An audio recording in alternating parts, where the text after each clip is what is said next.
Blog Talk Radio. Hi, and welcome to MindShifters Radio with the Forgiveness Doctor, Dr. Michael Ryce. And I'm not real sure what our topic is going to today. Yesterday was kind of free-flowing, and that was awesome. And for you that are trying to get into the chat room, just hang on a second. We're having some technical difficulty, but it'll be up here in just a minute. And the call-in number is 646-200-4169.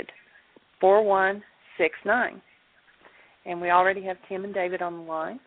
So, Dr. Michael Ryce. Awesome. Welcome, everybody. We're delighted that you're here. We're delighted to have the opportunity and the privilege to be of support for the work of forgiveness on planet Earth. And I had a conversation with Dr. Tim a few minutes ago, who had some, after 6 years of doing this work, just recently had some powerful insight and breakthroughs that he felt led to share. So my thought, beyond welcoming Dr. Tim and David. David, welcome. How are things at Heartland? They're absolutely fabulous. As you know, Terry has completed the project down at Harmony, and it feels great. And he's going to be getting on the road here shortly, and so things are moving along. And I'm eager to hear what Tim has to say. And nice to hear that your voice is smoothed out a little bit. Sounds like you're still processing through some things, and I think that's wonderful.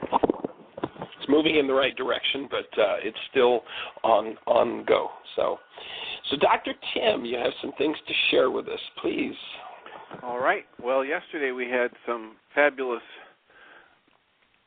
discussion. Sam had someone call in. Sam's been doing the work for quite a while, and she was introducing someone to the work, and they got together and did their first set of worksheets.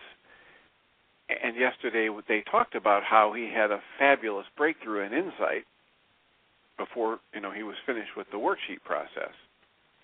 So I thought it might be instructive to share a set of worksheets that I did a week ago on Sunday night, and how it didn't go to that big aha moment right away, and it didn't leave me feeling all sunshiny and rosy. What had happened was I'd been in a series of discussions with my friends since Thursday evening, and now here we were Sunday evening, Mother's Day evening, and the issue was still unresolved. It was pretty much, here's my position, here's your position, and no one was angry, no one was being abusive in any way, but it was pretty much at a stalemate. And she was feeling quite dissatisfied with it, and I was feeling okay with it. So we got home, and it was late at night, and I had to take the bikes off the car because we'd had a nice day riding the bikes, and she was so dissatisfied with the way things were going that she made the statement, well, since you're obviously triggered, we can't continue to talk about this. Well, prior to that moment, I had been completely unaware of being triggered. But as soon as I heard those words, tremendous tension arose in me, upset. So I sat down with my little book full of blank worksheets and started doing a worksheet, not knowing where this would go. And soon I had tears going, and soon I realized that a previous statement from her is what was the trigger. And her statement was, she feels like in this relationship, she's the only one that has to work on her emotions. And my emotion in response to that was angry and indignant. And my thoughts, how could she say that? And she's just trying to get me mad. She's just saying things to try and get me mad. So I worked through the worksheet, and I set a goal for her to take responsibility for her own emotions and to see that she is love. I thought that was very kind of me. It's a nice, loving goal for me to have for somebody else. And then I got down to canceling that goal because, obviously, if I'm focusing on anybody or anything other than myself, I'm not going to be able to get at what I'm doing to cause my own pain. And when I said the little prayer and went inside and asked Ruka for help to see the inner, deeper, hidden, and projected parts of my mind, all I came up with was fear. I became aware of a very strong fear. So I wrote that I'm feeling fear, and I'm afraid we won't be able to stay together if this isn't an equal relationship. So then I flipped the page and started another worksheet. And this one began with the fear from the previous worksheet. And as I worked through, I set another loving goal for her to accept responsibility for doing forgiveness work on her reactions. And I said a little prayer and went inside and came out feeling resigned. And I saw that I'm causing my fear by focusing on the negatives. So I flipped the page and did another worksheet, and it began with how this person accuses me of not taking responsibility for my part in problems, and the emotion that came up in response to that was sadness. So I worked through the worksheet, and I went into another asking for help to see what's hidden in me, and I came out with the emotion of being frustrated. And I saw that it seems to me that this other person is trying to fix me or change me. So I started another worksheet. I started this one with the emotion of feeling frustrated and hurt, and I set a goal for this other person to accept me as I am, and I went inside and asked for help, and I came out absolutely exhausted. When I got to number 10, after looking within and asking Ruka for help, I felt just exhausted. So I wrote, I feel exhausted, and I now see that I have often felt I had to give things to be good or to be loved. That was the insight I got when I came out of that little prayer session. So then I did another worksheet, and this one is, again, someone's trying to fix me or improve me, and the emotion I had there was scared.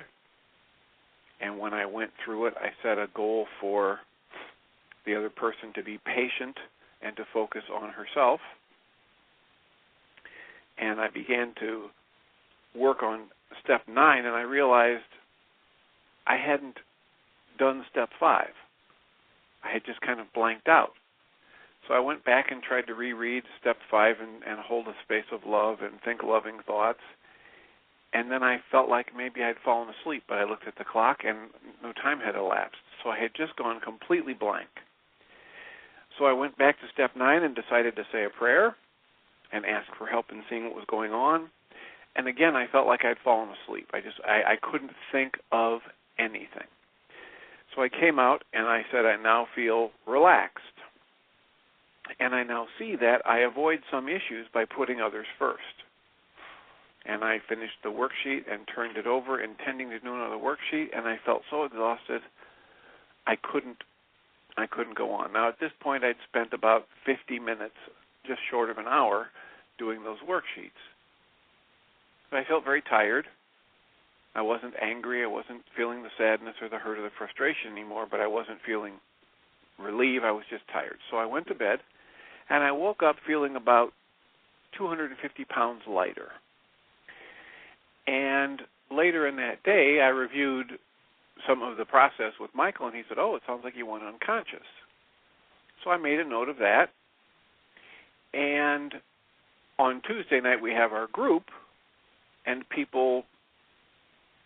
nobody else really wanted to do a worksheet or needed to do one, so I reviewed the process with much more detail, but the same process that I just laid out for you here. And as I was doing that, Michael's words came back to me, and I realized I had gone unconscious, but not about anything to do with the current topic. I had the flash of insight that I had gone unconscious 10 days earlier. And what had happened was I had come home at the end of a long, long day, and it was about 11 o'clock at night, and I had to get up at 5:30 the next morning to go teach a class, and the whole weekend was packed with scheduled activities, and an issue came up, and some part of me had said, well, you can't deal with this, and so it hid it from me, denied it and suppressed it, and that's the issue that I was unconscious about that was keeping me from making any progress on the topic with my partner about what we were talking about Thursday, Friday, and Saturday and Sunday. So then I was able to go back and do some worksheets about an entirely different issue on a completely different set of people. And guess what? I got to resolution much more quickly. And I got to see that some of the insights that came to me in this process, that I avoid some issues by putting others first, and that I feel as though I have to do good things in order to be loved, and that I'm upset about other people trying to fix me. Of course, smoke and mirrors when it's focusing on somebody else. All of those started to fall into place relative to this other issue and these other people. Well, Tim, the first thing I'd like to, before you go further, I'd like to first of all acknowledge you for the courage to bring as much detail forward in an issue and to share with the community on the phone what this process often looks like. To me, the power of what you're sharing is that people who are just new to the process or just starting will be able to get a real sense of where one needs to go. And, you know, our conversation over the last 2 weeks has been about codependence. And one of the things that always throws us back into our power person dynamics, and this might be worth looking at here, is when the stress is up and the chips are down. So, you know, when we become ultra stressed, we tend to go right back to what our power person did in the way of behavior. And what I hear you describing when you talk about going back to the 10 days earlier where you realized you went unconscious, was you started out speaking about all the goals that were set for that weekend. And it sounds like, and of course, the principle is each time we set a goal, we create stress. It sounds like your stress went through the roof. What did your power person used to do when the stress was up and the chips are down, the behavior that you didn't like from them? What did they used to do? I can tell you from what you just described to us. Well, I think if it was depending upon which power person, I think if I look at my father, when his stress was real high, he would retreat to the den. He'd go unconscious. Yeah, he would retreat to the den. Disappear. And so notice that's when you were facing that weekend with all the things that were lined up, because you probably hadn't canceled the goals around the whole weekend and what was going on, that you did exactly what your power person did. You evacuated your own life. You went unconscious. Yeah, that's very clear. That's very clear.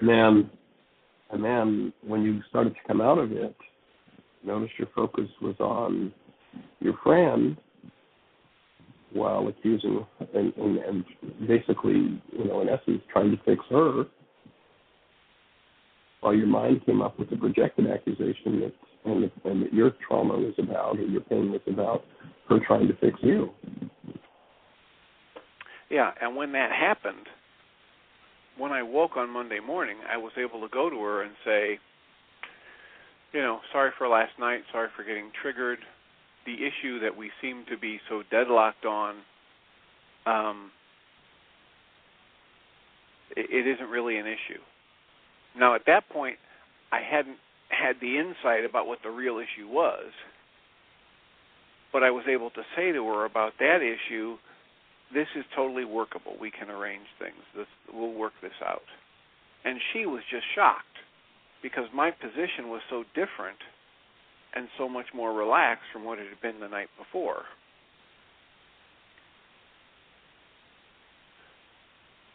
Guess what? If the issue that was triggering me isn't even the one that's on the table, then there's no way working on the issue on the table is going to help me resolve what's triggering me. Right. And so I went back and started working on the other issue and realized that it was also another smoke and mirrors non-issue. It was more what you're describing, Michael, of an activation of the power person dynamic in an ultra-high stress time. And essentially what happened was my son had come at the beginning of that weekend and said, hey, I may need to move back in with you. Well, let's add another level of stress. Well, and it just sent everything right through the roof because while I love my son and I'd like to do, whatever I can for him, that may not be possible. And so all of those, the clashing emotions within me set me over the edge with the stress, and so I went unconscious. And from that point on, throughout the week, if you had interactions with me, you would have experienced me as being calm and focused and relaxed, not upset, not triggered. But the real issue was I'd already gone unconscious. Right. We'd have experienced you as just not being there. And so that was part of the problem. My friend was upset from Thursday through Sunday when we would have these discussions. She felt like I just wasn't joining her in the discussion. And I felt like, yeah, I'm here. I'm talking about the issues. I'm saying all the right words. And yet she kept feeling like she was in it all alone. And I kept saying, no, you're not in it all alone. I'm here. But I had that flat energy, and my perspective at the time was that I was just holding the space of love for her because she was upset about something. And the truth was you were still in the den. And the truth is I was still in the den. I was still unconscious about a completely different issue. Oh. And when I saw that on Monday morning, I was able to go to her and say, sorry about that. I really haven't been here. This issue isn't that tough. We can get through this together. Let's talk about it later. Right. And that whole energy that I had when I went to her the next morning was completely different and changed the whole picture for her as well. Of course, yeah. Well, it's so, that's such what a great way to bring the circle to completion of the discussion we've had for the last 2 weeks. And if there's anybody who's listening that hasn't listened to the last couple of weeks of shows where we started on the codependence topic, please go back and review the archives on that. They're on the website. And as you look at those, remember the three things that define us relative to our power person if we're functioning out of codependence. That is, if we're blaming the state that we're in on somebody else, we're functioning out of codependence. And the truth is, when we're in some form of hostility or fear, what somebody else is doing isn't our business, because all we're doing is total projection. And so to recognize that the three behaviors when we're functioning in a codependent state, that is, we think somebody else is causing what's happening inside of us, what we're feeling. The three behaviors are, and it's all related to stress. When there's no stress, we do what we did to get along with the power person. When stress starts to build, we do what we did to resist and survive with the power person. Become ultra-stressed, and we do what the power person did, that we hated the most. And I can only imagine that when Dad went off into the den, there you were by yourself, and Dad might stick his head out and say something, but he really wasn't home. And we'll keep finding, and just to be on guard with this is to keep guard or to keep vigilant with, if this dynamic kicks in for one person or the other in a relationship, the tendency would be for it to kick in for both people, and then it gets to be crazy time. And when we're conscious of it, instead of, and the magnificent power that our minds have, to me, this is just, this is awesome. Thank you, Tim, for being courageous enough to bring it forward. But the magnificent thing to recognize the way our mind works is our mind can take that situation of, here's power person, gone into the den, not there. Pardon me.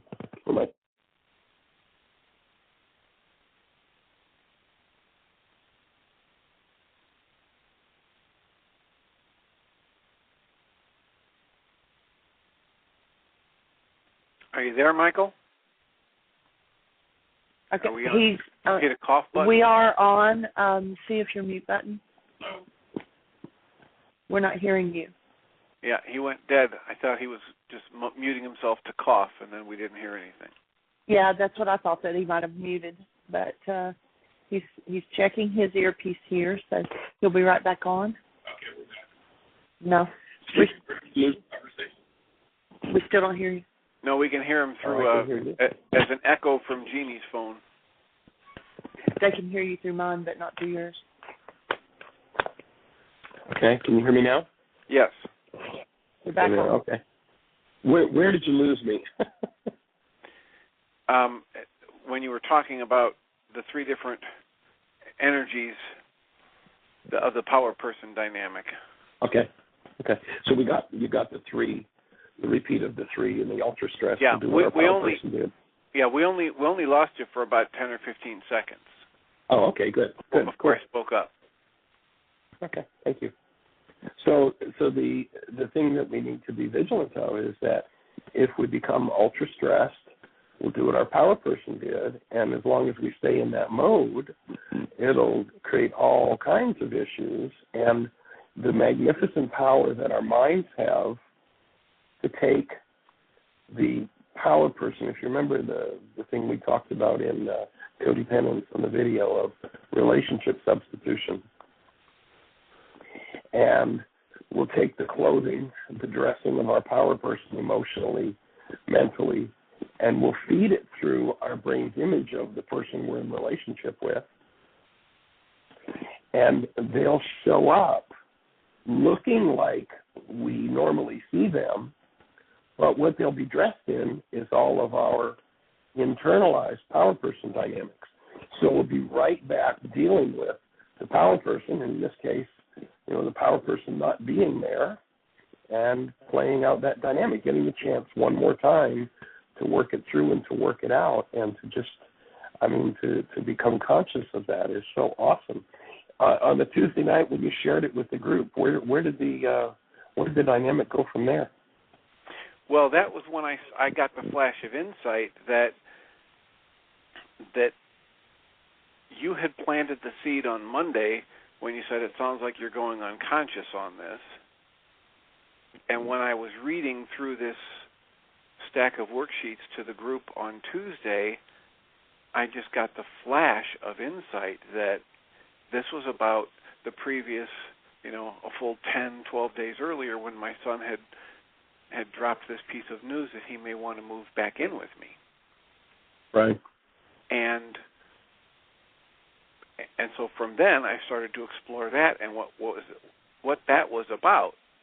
And I think it's important to point out here that in the pattern of discussions between me and my friend from Thursday through Sunday, she wasn't doing the behaviors of my power person. She wasn't attacking me. Right. You were. I was doing the behaviors of my power person because I had been triggered 10 days earlier. Right. So it's a really, it's a little bit more advanced concept than the healing through relationships issue where somebody's, stirring up the stuff in me. She wasn't really stirring up the stuff in me. The stuff got stirred up in me by the ultra-stress situation 10 or 12 days earlier. And at that point, we leave relationship with them, and we're right back in relationship with our power person. And that's right. what most people do. When the signal that's happened is that the person you're in relationship with will start to talk to you, start to treat you like they don't even know who you are. Like, have you ever been in a situation in a relationship where somebody says something that's like, have you forgotten who I am? Who are you talking to?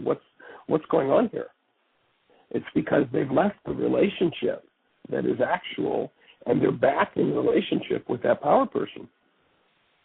And the mind, that's what I'm talking about, the power the mind has to make the current situation look real, but it's actually right back to the power person dynamic being played out one more time.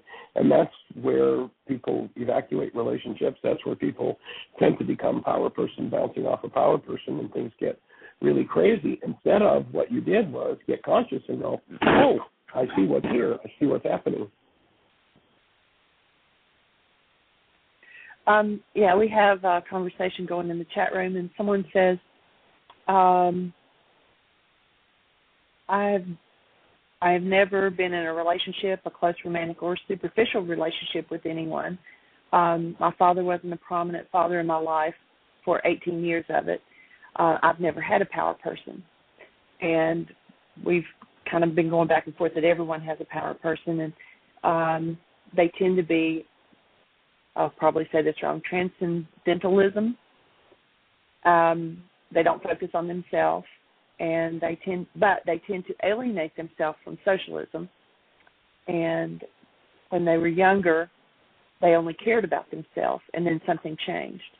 And they don't believe that, they said having a power person is perhaps only a matter of perspective, and that's what they believe. And we are masters of our universe, and what we allow into our consciousness is what becomes. And then someone else said, can God be the power person? So there's a lot of discussion going on.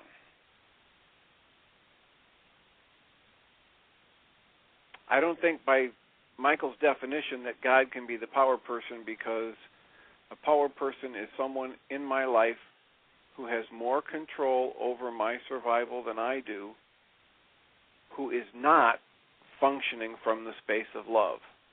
And God is, by definition, that energy of love. So in order to not have a power person in your life, what you're saying is that your caretakers through your early years, and you know, I certainly wouldn't deny that that's possible. I haven't seen it happen, but that your caretakers through your early years always function 100% of the time out of love. If not, then, and it's usually apparent, though not always, if there was a point where your caretaker was not functioning as love, then by definition you've got a power person. And the dynamics of that will tend to be the things that when the stress is up and the chips are down will govern your life. No, I agree with you, Tim. God could not be your power person. However, if you were brought up in a fear-based religion, one that said fear God instead of follow the first law, which was love God, which is, you know, it's bizarre, but that's where a lot of people live, then the image in your brain of God would be a power person. No, the truth is the Creator is love, period. That's it. Nothing else to it. But if we lived in a home where, you know, you got your daily dose of fear of God, and you know, nice and early in your life you were threatened with eternal damnation in the name of God, then yes, God could be the power person. And it's time for us to, on the planet, to undo that insanity and to start to undo the insanity of caretakers not functioning as human beings. So the whole bottom line of this work is to get back to the point where we function out of a human life. And when we are not functioning out of a human life, which is the active presence of love, then we have work to do. And our whole goal is to get to the point of, our whole purpose here, is to get to the point of functioning as love 24/7, 365, whatever's happening in our world. And Tim, I think you've given us an awesome view of what the healing process looks like, what some of the complexities and subtleties of this mind, or at least what pretends to be mind, takes us through as we're staying conscious. And to me, again, a really important piece of the puzzle is the power of the presence of your support group. You know, you've been working with this group of people for 6 years, every week. And I would offer that probably the reason you got that major insight in the space of that group is because the space that the group was holding for your process. And, that's the power of having a community of support. You know, that old African proverb that we've repeated 1,000 times, if you want to go quickly, go alone. If you want to go far, go together. But it takes a community of support to do it. Well, I would agree with that. I think that I routinely feel that group is the highlight of my week, and I have very good weeks, and so the group is the highlight of my week. So I certainly understand that. And I know that there will be more worksheets to do on the original trigger and the issue of my son, but that whole issue is on hold. And as we all know, it's not the real issue anyway. The issue is the parts of me that are still holding on to fear and sadness and anger that are there to be triggered by day-to-day events and relationships with others. And I thank you, Michael, for bringing to the point or to the surface the idea that that's just a gift for me if I choose to see it that way. That plus the tools to work with it and dismantle it is a gift beyond any measure of gold or jewels. Absolutely. I'll certainly join you in that, because it's what restores us to human life. It's what gives us the opportunity to. And if you haven't been with us, if you're new to the show, we define human life by simply holding a newborn child. That's all you need to do to understand what human life is, and to recognize that we as humans are designed to live out of that. Anything that takes us out of that is non-human and doesn't belong in our human experience. Well, Michael, somebody just asked in the chat room, I think it was Sam, how often do I believe I lived in the unconscious space throughout my life? And, the answer to that has been countless times, but since this set of worksheets and the realization that I went unconscious for that 10-day period, I've had a number of major episodes of going unconscious come back to my mind. There was an incident that happened in a fight between my brother and I when I was 10 or 11 years old, and I got so angry I wanted to kill him. And I buried that, and for decades after that, I would not let myself get triggered to anger past, the minor irritations of childhood, because I was deathly afraid that if I got angry, I would kill somebody. And that resulted in me getting beaten up by people who were smaller than me.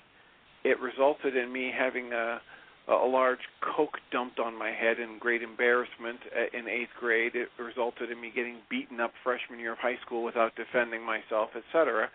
Until finally, when I was in graduate school and went for my own analysis and uncovered it through a series of dreams, I was able to acknowledge, oh my gosh, I haven't let myself stand up for myself or protect myself, even physically, because I was afraid if I did, I'd kill somebody. So, in different aspects, in different ways, I've been unconscious for huge chunks of my life, would be the answer to that question, Sam.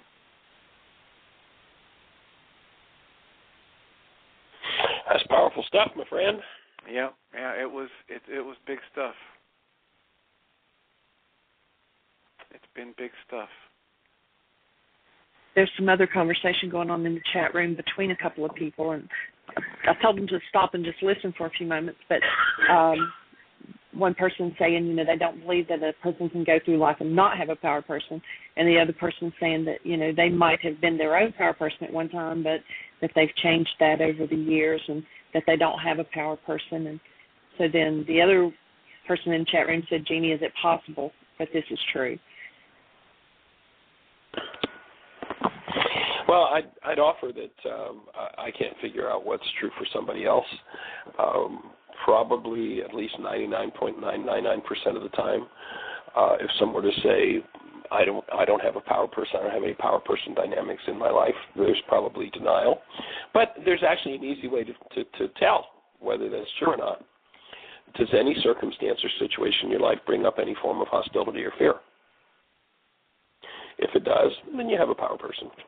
If you are absolutely hostility and fear-free, if you live, and I'm talking about in your cellular structure, if you experience the active presence of love 24/7, 365, then I want to touch the hem of your garment, and you've arrived. I mean, that's awesome. That's awesome. I haven't met anybody yet, but hey, who am I to say that it's not possible? That's the goal of the work. That's where we want to head. And if in any circumstance or situation, when somebody's frustrating your goals, when somebody isn't following what you want from them, or you're not following your goals for yourself, some form of hostility or fear comes up, then the pretense that I don't have a power person is just a pretense that comes from denial and being out of touch. So, a simple, if you're actually living as the active presence of love, that is and it's our birthright to do that. I would offer, if you think about holding a newborn child, and you don't have to think about it, just imagine holding a newborn child, and you get a direct experience of love. I'd offer that's what we're designed to live out of 24/7, 365. Not many people escape the insanity of being ripped off for their birthright. But more power to you if you have. I applaud you, and I'm delighted to share the planet with you, and I'm delighted that you're here on the show holding the space with us, because that's what it takes to bring about the healing process that this work is all about.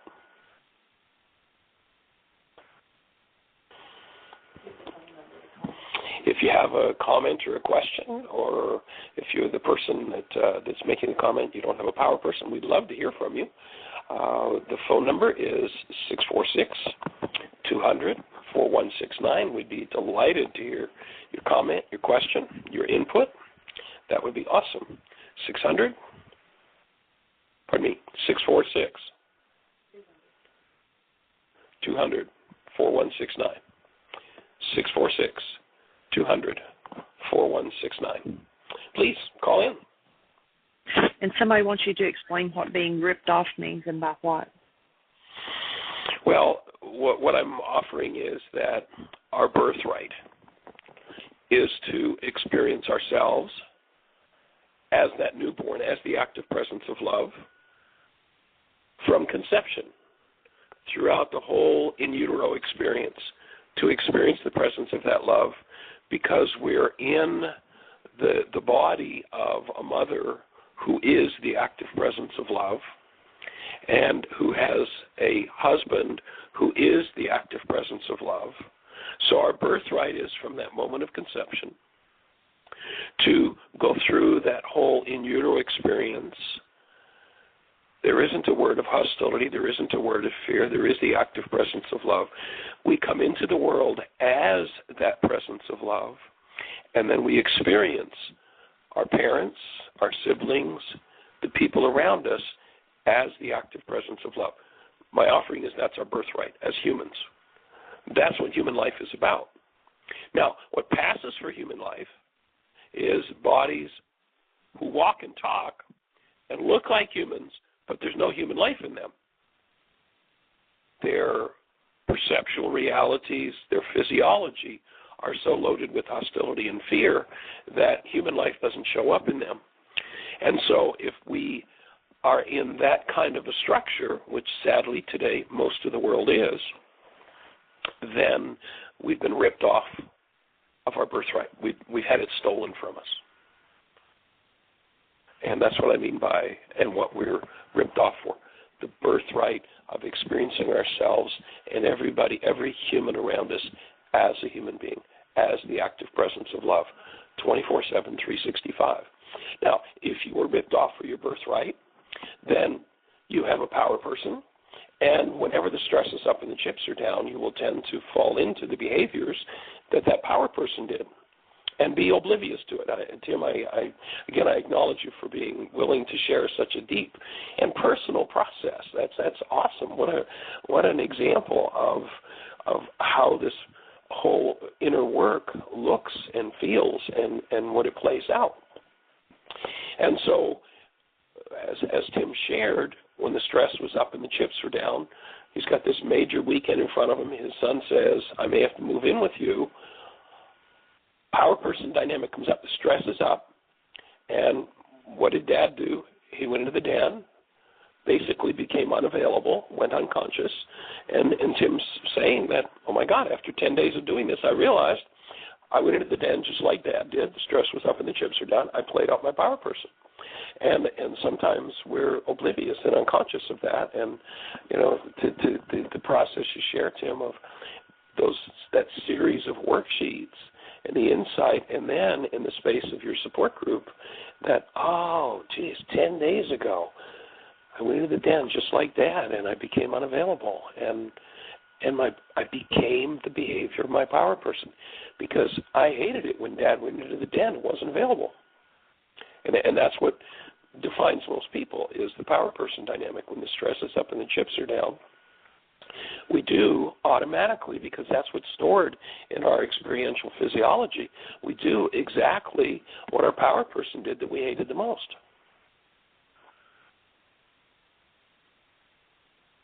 So is that making sense to the person who asked the question about what we're getting ripped off for? Any other questions or comments? Any calls?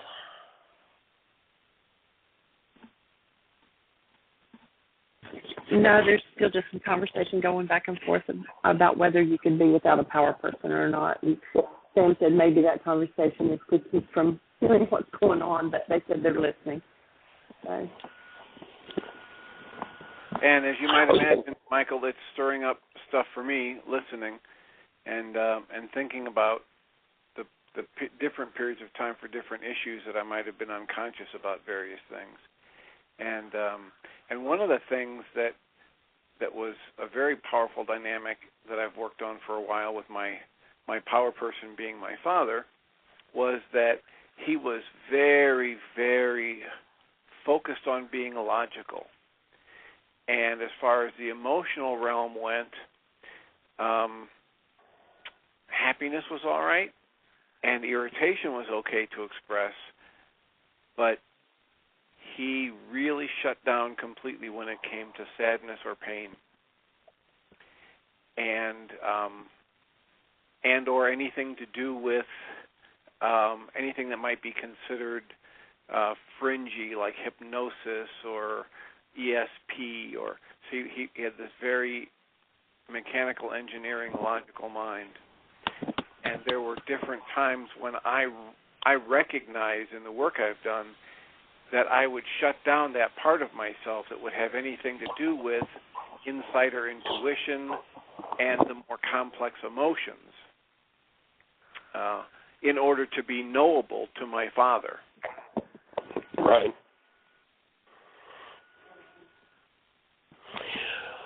Well, somebody put their hand up and has a question. So, Terry, come on in. Hey, Dr. Ryce. Jim. Hey, you're on, Terry. All right. Been appreciating enjoying the conversation, and I was wanting to interject. This is a little shift in the subject, but up at the top of the hill here at Heartland, and I'm feeding Rachma and the rest of the family. That's the 5 donkeys we have here on the property, and they're all smiling and enjoying their oats. And I wanted to welcome Richard Eshelman. He came in as a community member yesterday and purchased his site lease as part of the Heartland community now. So I wanted to interject that in today on today's call. Yeah, Richard's called in several times the last couple of weeks since his visit to Heartland, and so we'll welcome him as the newest Heartland community member who's going to be building a home and at our Heartland community. That's awesome. Yep. And Terry, is any of this conversation about power person going unconscious, is any of this resonating anything for you? Oh, yes, definitely. The unconscious is, that power person dynamic is just one that can be very subtle. I've experienced the subtle layers of it, and also the not so subtle ways that it affects my interactions with the family, and then seeing it firsthand in my children and in my parents and cousins and the whole family game. I can relate to what Tim's talking about and the going unconscious, and then just being unconscious around that whole subject for a period of time, and then by staying connected, like he's doing with the group and with the work and all, it comes around. We peel through some of those layers, and that relates for me back to that piece we touched on about worksheets. Some of the worksheets, I don't get any relief or feelings, and some of my worksheets are bring up feelings that definitely aren't positive. And each one of those worksheets, I like to use the analogy of when I do painting, when I'm doing my paintings. And I had a mentor early on who said, sometimes you've got to get those 9 bad ones out, so to speak, so you can uncover and tap into that 10th masterpiece. And it's all a part of that process of releasing and moving through whatever it is that's coming up, and being willing to accept just whatever it is and whatever it looks like, and then having the support and the fortitude to continue moving forward anyway. Right, and there's a question in the chat room that someone's asking to explain unconsciousness, and the simplest explanation is if around any given behavior, if I said to you, why did you do that, and you were to say, I don't know, that would be a signal that you've gone unconscious. And so when we're unconscious, we're run by whatever the content of our minds is. It's just rote memory. It just runs out whatever its program is. And the opposite of unconscious would be fully conscious. That is, I experience myself as the active presence of love. I function, speak, set goals from being from that conscious space of love. If I'm not doing that, if the conscious space of love and goals from love don't enter into my mind, then I'm unconscious. And people can live literally their whole lives. I mean, we come in as conscious beings. You just have to hold a newborn to know what conscious is. It is the absolute active presence of love. Most people by the age of 3 or 4 have been ripped off for that. And many people never wake up. The whole idea of the ancient teachings of in order for you to live, you've got to die.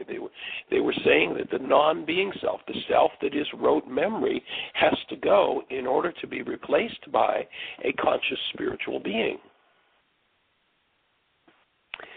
And so, and when they speak about being reborn, there's a real dynamic behind that, and that is if we've lived our lives out of a non-being self, a self related to the power person, a self that's functioning out of hostility and fear, then we drop that self, we wake up from that self, and instead of seeing the solution to life is how can I intimidate, how can I manipulate, how can I enrage, how if those things run us, rather than that, how do I function as a human spiritual being? Then there is a rebirth. It's like it's a whole different and a whole new life. I'm living in a whole different space. It was like our caller yesterday that called in and shared and had been subject to some physical abuse in a relationship. And on his second worksheet, got the understanding of living from love. And he said, it was like when I arose from that, everything was new. Everything was different. That's the traditional, when they ask if you've been reborn, that isn't necessarily referring to what we're talking about, but there's a real principle behind it.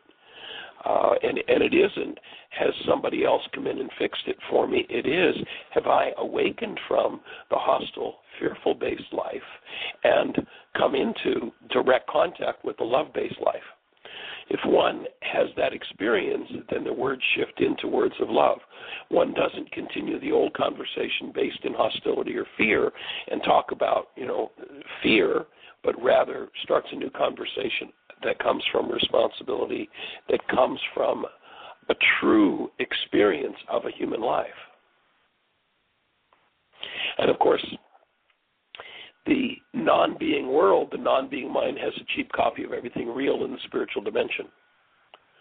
The real rebirth is when we have a direct experience of the total, complete, active presence of love, are engulfed in that and realize that's who we are.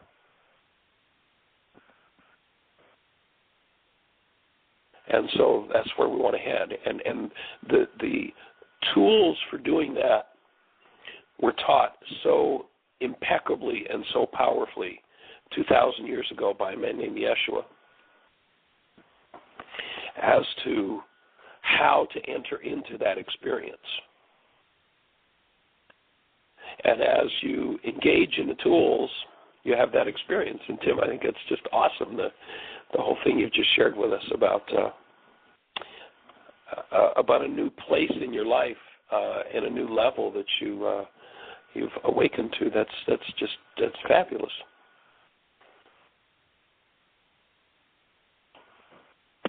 Well, thank you. I'm just listening, sitting, letting things sink in at deeper levels, as you know they can when you start discussing these things.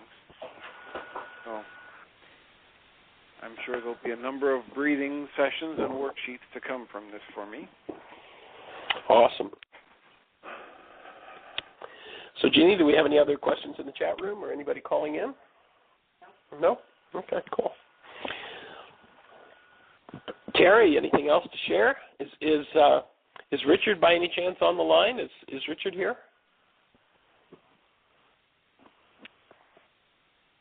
No? I think Richard's got a 6. What's his number? Yeah, he works that third shift too at the university there, so he sleeps during the day a lot of the time. Oh. 607, welcome. Hello. Hello. It's Richard. Well, hey, Richard, welcome. I take it you heard yourself being talked about in the last couple minutes? Yeah, I'm listening to the show. I'm actually driving right now. I'm heading down into Pennsylvania for a workshop I'm going to. But I heard Terry mention that I'm welcomed into the community out there, so happy to hear that. I'm going off to onto a rest stop so I can talk and not be distracted on the road. So right. Anyway, I'm here on the line listening. Cool. Well, we're delighted that you've made the commitment to move forward and get ready to. Well, I guess you've selected your lot already, and it'll be fun to see you start to build and what happens. That's very, very cool. Well, it's an exciting time from my life to be doing that, and probably won't happen until next year. But at this point, it's a making the space, so to speak. So, Michael, you're a little froggy today. Well, actually, the last 2 days I could hardly speak yesterday, so it's getting better. But I have been in a healing crisis for a couple of days, so I'm just clearing out some old lung stuff. For those who might not know it, the first year of my life I was almost dead 4 times from lung problems. The first 25 years I didn't go anywhere without breathing support, an inhalator, and they had me on every miracle drug going, and my body's still detoxing some of those so-called miracle drugs. And of course, I haven't had one in my body in over 40 years, but each time I hit a new level, new layer, there tends to be that cleansing that takes place, and so I'm in the middle of that and embracing it, delighted with it, and not particularly enjoying it, but moving forward.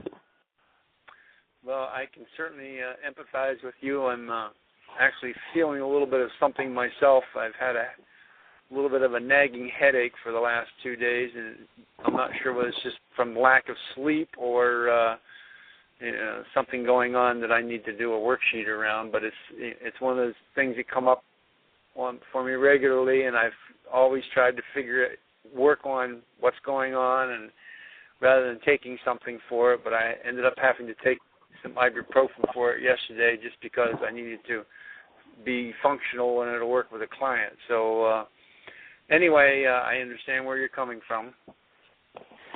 Yeah, and oftentimes the expression of a headache, and this just might be something to look at if it fits, is oftentimes self-invalidation. And so you might look at a worksheet or two around there and see if that happens to fit. And I've seen people who are in the middle of an horrendous headache, I mean, really serious stuff, and they look at their self-invalidation issue, change, forgive around that, and literally instantly their headache's gone. So you ought to explain that to me. I'm not sure what you're talking about, self-invalidation. Just the self-invalidation, self-acceptance. Am I good enough? You know, right. Issues in that regard. I've seen people clean headaches up when they look at whether they've been doing some self-invalidation and forgive relative to self-invalidation. Okay. All right. Sounds like a possible worksheet for tonight. Yeah, that might be worth doing. There you go. So anyway, I just wanted to check in with you guys and let you know that I was listening, and thank you, Terry, for the acknowledgement of starting out there and hoping to next year be there and present with Michael's workshops so I can learn some more from Michael, what he's doing, and really appreciate the work, and looking forward to learning more and learning these techniques myself. So have a good day and have a blessed day yourself. Fabulous, Richard. And your retirement actually happens when? Well, I'm thinking of retiring next year, my 62nd birthday. Cool. Fabulous. All right, sir. Well, drive safely, and we'll be in touch. All right. Take care. Take care. Bye-bye. Terry, any other thoughts for you, Terry?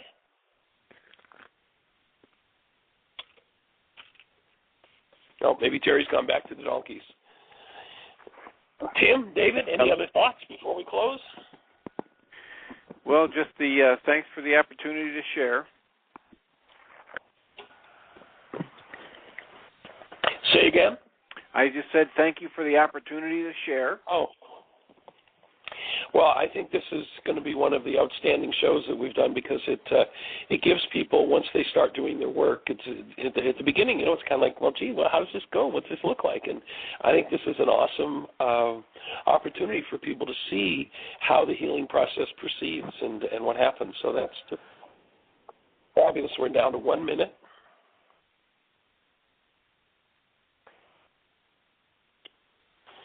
Okay, well, the chat room, I guess, is quiet, so we will simply say if you haven't engaged yet in the forgiveness process, jump on our website, www.whyagain.com.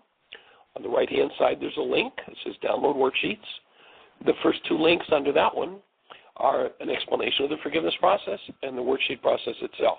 It's the internal how do you forgive. By the way, if there's anybody up Ashland, Oregon way, we just set up today to start a series of workshops there on the 14th of June. So the week of the 14th of June into around the 22nd, we'll be in Ashland, Oregon. And the tools we're presenting will be presented free, and we're delighted to share with you, and we hold the space for the best year yet of your eternal life. Take care.